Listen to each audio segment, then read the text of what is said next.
Volkswagen Phaeton brings Bentley build quality to a brand not used to mixing it in the BMW, Audi and Mercedes-dominated luxury saloon sector. The few that can see past its badgework will find this an impressive contender. Once upon a time, the Volkswagen Group had a chairman by the name of Ferdinand Piëch. Now, he had big ideas for all of the group's brands, but particularly for Volkswagen itself. Once merely a manufacturer of cars for the people, it should, he decided in future, be a maker that could also produce cars for the people's plutocrats. Such models would be constructed in a giant glass state-of-the-art factory in Dresden, with parquet flooring laid beneath the assembly lines.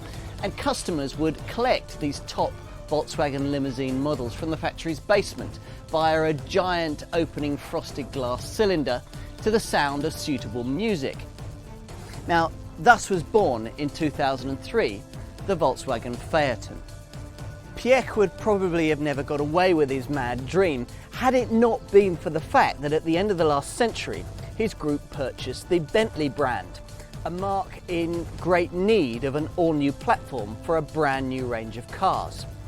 The Phaeton project could provide it, and at the same time give savvy buyers who weren't especially brand conscious all the quality of a £130,000 Bentley Continental GT for less than the price of, say, an Audi A8 or a BMW 7 Series. Now, sadly for Volkswagen, British buyers didn't see it that way and treated the company's top saloon with scepticism from the start, struggling with the idea of paying over £40,000 for something with a Volkswagen badge. Most Phaeton sales are of diesels, though sadly not the awesome 5-litre V10 TDI that used to be offered. These days, choice is mainly restricted to the 240 brake horsepower 3-litre TDI version that I'm driving here. Although if you really must, you can get a 460 brake horsepower W12 petrol unit.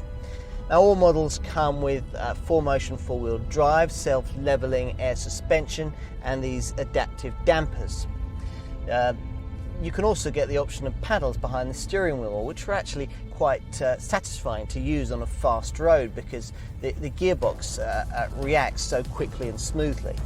Having said that, the Phaeton never makes any bones about the fact that it's a plutocratic wafter.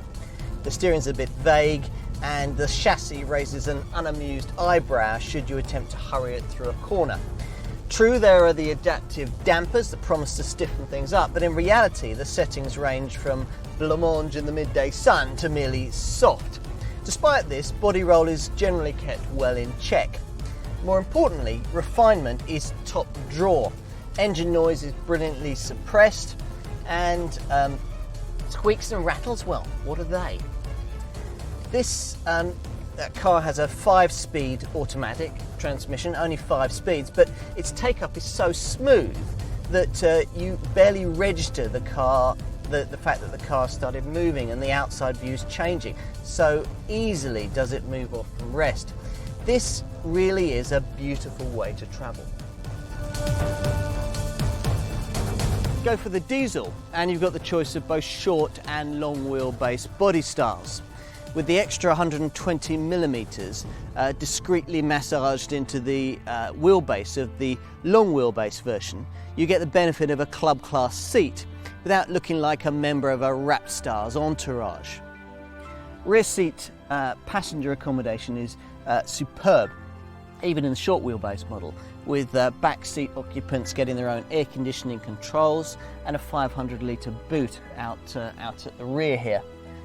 Now, attention to detail throughout the car is predictably impressive, given that its construction must also satisfy Bentley buyers paying 3 or 4 times as much. The panel gaps, for example, are incredibly tight. The paint quality is as smooth as polished onyx, and some of the interior features have to be seen to be believed. With electric adjustability for both steering wheel and seat, it's easy to find the perfect driving position in this car. Now, there's enough leather inside here to account for a whole herd of cattle. There's a touchscreen satellite navigation system, and what Volkswagen call draft-free air conditioning that works via these lovely vents that retract into the dashboard when not in use. Now, this particular car features a side scan blind spot monitor that stops you pulling out into the path of traffic when you're on a dual carriageway or a motorway, for example. And that's in addition to a whole raft of safety features that include anti-whiplash head restraints, window bags that run down the full length of the car, side airbags for rear seat passengers as well as those at the front, and hugely powerful brakes, along with 5 kinds of electronic driver aids to rein in the Phaeton should things get a bit problematic.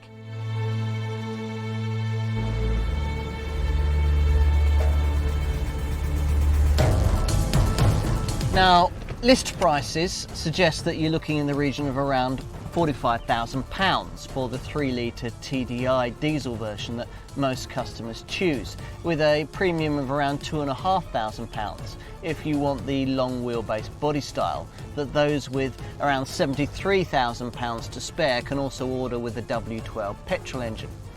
Now, that represents a saving in V6 TDI form of around £8,000 on a comparable BMW 730D or Audi A8 3-litre TDI, and a saving of around £10,000 on a comparable Mercedes S-Class. In terms of equipment, well, it's probably easier to list the things that this car doesn't have, which are... Can I get back to you on that? The standard fit stereo is absolutely brilliant. It's got 10 speakers and 230 watts of output. Pity though that the CD changer is mounted in the front seat glove box where it's rather difficult to get to. Personally, I'd go for the high-end 1212 system, which has 12 speakers and 300 watts of output. Fuel economy from the Phaeton 3-litre TDI is surprisingly good at 13.1 miles to the gallon on the combined cycle, although the 19.5 miles to the gallon you'll get from the W12 petrol version looks less rosy. Insurance groupings start at 16 for this 3-litre TDI, but go up to a predictable 20 for the petrol W12 model. Your running costs for a Phaeton would largely be comprised of a big depreciation bill. At the end of 3 years motoring, this 3-litre TDI will be worth around 35% of what you paid for it. Still, you'll be paying significantly less up front than you would if you'd bought an Audi A8, a BMW 7 Series or a Mercedes S-Class. Plus, you'll more likely get a discount from Volkswagen dealers who will treat you like royalty. View it all in this light, and the figures could add up. The Volkswagen Phaeton has proved that it doesn't matter how brilliantly you design and build your luxury saloon. If it doesn't have the right badge, then it won't sell in any meaningful numbers. Now, that probably says more about potential buyers than it does about Volkswagen, who've achieved something outstanding with this car. Get the right deal and you could still make a case for new purchase, but as a used buy, there's no question as to its merits.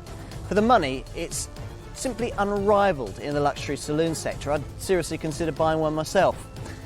Roughly translated, Volkswagen means people's car, and as a Bentley for the people, the Phaeton is quite simply unique.